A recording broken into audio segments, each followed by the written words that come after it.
લક્ષ્ય ન્યૂઝ, એક નજર, એક લક્ષ્ય.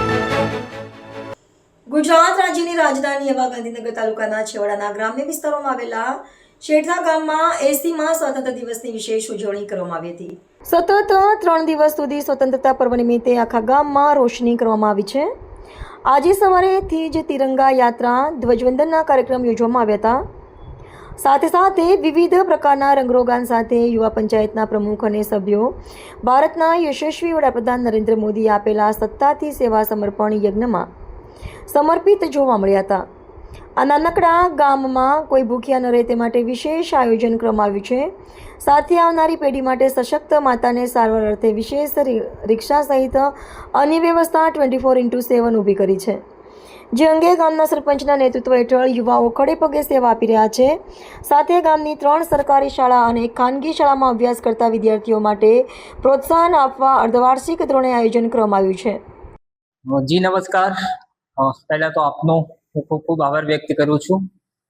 સર્વે દર્શક મિત્રોને મારા અને મારા ગામ વતીના 15મી ઓગસ્ટ અને 80મા વર્ષમાં સ્વતંત્ર દિવસનો ખૂબ ખૂબ શુભેચ્છાઓ પાઠવું છું.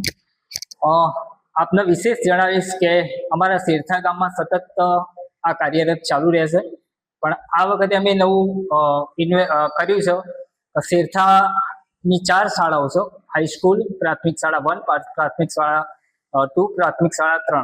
તો આ ચારે શાળાઓની બાળકોનો રેલી કાઢી, ભવ્ય રેલી કાઢ્યા બાદ શેરથા ગામની ભાગોળમાં, જ્યાં અમારે સરદાર ચોક કહેવાય છે, તો સરદાર ચોકની અંદર વિશેષ રેલી કાઢીને સ્વતંત્ર દિવસની ખૂબ પૂરજોશમાં ઉજવણી કરી.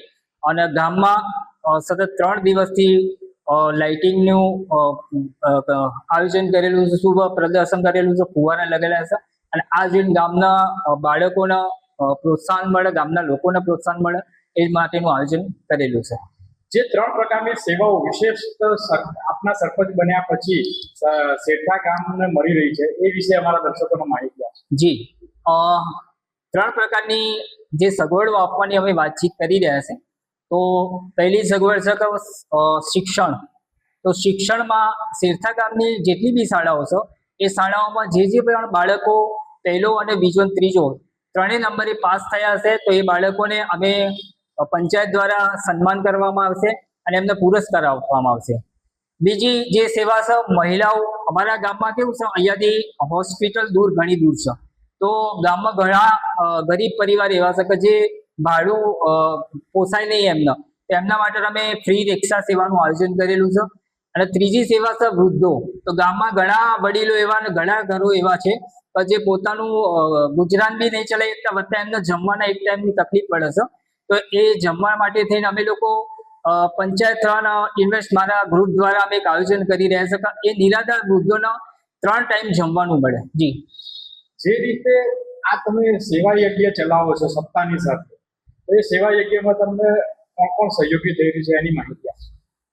સેવા જો એક હાથે તો તાળી પડે નહીં.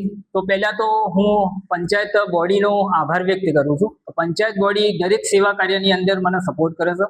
વત્તા મોટું ગામના દરેક વ્યક્તિ, દરેક સમાજના લોકો મને પંચાયત બોડીનો સહયોગ કરે છે. અને એક મારું ગ્રુપ છે, જય ભવાની ગ્રુપ, જે અમને આ સેવા બાબતે બહુ જ ગ્રુપના બાળકો, ગ્રુપના માણસો અમને સહયોગ કરે છે. Thank you.